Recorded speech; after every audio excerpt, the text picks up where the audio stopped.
तुम से पूछता हूँ, और मुस्लिम तुम्हारी गैरत इतनी मर गई है, इस्लाम ने तुम्हारी औरतों को मस्जिद में जाने से मना किया ताकि उनकी इज्जत बचे, तुमने पीर की चौखट में डाला हुआ है। तुम्हारे उर्सों की तकरीब में मर्दों से ज्यादा औरतें होती हैं, और ये उर्स कराने वाले जाहिल, ये कमेटी वाले, ये ट्रस्टी लोग, पूरी दुनिया की बात कर रहा हूँ, कोई अपने ऊपर ना ले जाए। मेरा काम है आईना दिखाना, अगर किसी को बुरा लगे तो सामने से हट जाए, आईना दिखाया जाएगा। ट्रस्टी कहते हैं जनाब अगर औरतों को हटा दिया जाए इनकम कम हो जाएगी। मैं कहता हूँ मेरी कौम, इन जाहिलों को ज़ियारतों पर तुमने बिठाया है, इन्हें किसी वली से मोहब्बत नहीं, ये पैसे के पुजारी हैं, उसी की रखवाली में बैठे हैं। मैं चैलेंज करता हूँ मज़ारों से संदूकड़ी हटा दो, इनमें से एक भी नजर नहीं आएगा।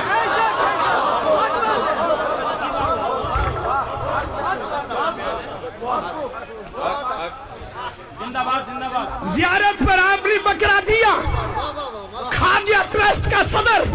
मुझे बताओ ना सही बाबा को सवाब मिला, ना दरवेश जो है दरवेश गुलाम कादिर को सवाब मिला, ना ही शादरा सरकार को सवाब मिला। अरे किसी ट्रस्टी को खिलाना कौन सा सवाब का काम है? मोहल्ले की मस्जिद में मकतब चलाते हुए तुम सोचते हो इसमें फायदा कोई नहीं। याद रख ले, अहले सुन्नत का मौक़िफ़ वाज़ेह है। औलिया इकराम के मज़ार पर जो न्याज डाली जाती है इसे मन्नत शरी नहीं कहते, मन्नत उर्फी है। अगर किसी ने मानी काम हो गया तब भी शरीयतन देना वाजिब नहीं है, और वहां देना हराम है जहां दीन का काम ना होता हो।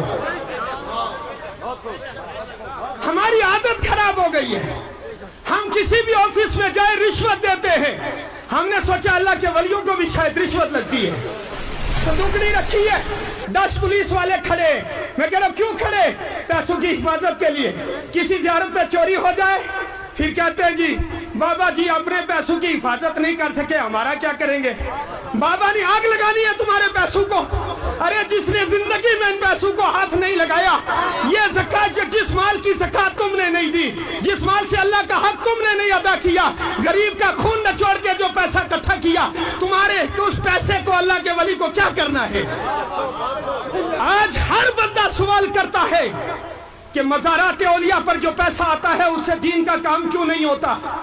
तो इसका सीधा जवाब एक ही है, मज़ारात पर आने वाले पैसों में उसमें से अल्लाह का हक अदा नहीं किया हुआ होता, वो माले महफूज नहीं होता, माले महफूज ज़ाया कभी नहीं होता। हमें शरीयत सीखनी होगी।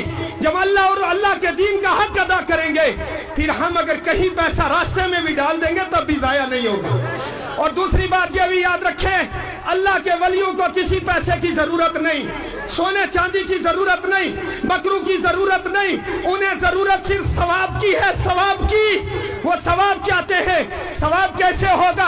आपने एक बकरा एक वली की ज़ियारत पर लेकर दे दिया, उन्होंने उस बकरे को बेचकर उसका पैसे से दीन का काम किया, दीन के काम का सवाब मिलेगा, ट्रस्टी को भी मिलेगा कि उसने सही हक अदा किया, मस्जिद जो है देने वाले को भी मिलेगा, वही सवाब साहिब मज़ार को भी मिलेगा। मगर जिस मज़ार से करोड़ों रुपए हुकूमत को दे दिया जाए, मुझे बताओ उस मज़ार से साहिब मज़ार को क्या फायदा होगा? हमारी कौम इतनी भूली है, साल में हजारों रुपए जमा करके अजमेर शरीफ दे रहे हैं बाबा जी के, सरकार ख्वाजा गरीब नवाज के मज़ार अक़दस पर न्याज देने जा रहे, और वहां बैठे शिया खा रहे हैं। और जनाब मैंने यूं ही नहीं कहा, हमारे दिल तो हुसैन के साथ हैं पर हमारा अमल यजीद के साथ मिलता है। हमें अपना अमल सुधारना होगा। मस्जिद के मौलवी से तुझे नफरत है, मोहल्ले के इमाम से तुझे नफरत है, और रसूलुल्लाह के इश्क का दावा है। अल्लाह के रसूल सल्लल्लाहु अलैहि वसल्लम ने फरमाया ये उलमा अंबिया के वारिस है। अल्लाहु अकबर। फरमाया इसी उलमा की जमात की वजह से अल्लाह बारिशें भी नाजिल करता है और जमीनों में अमन भी कायम करता है।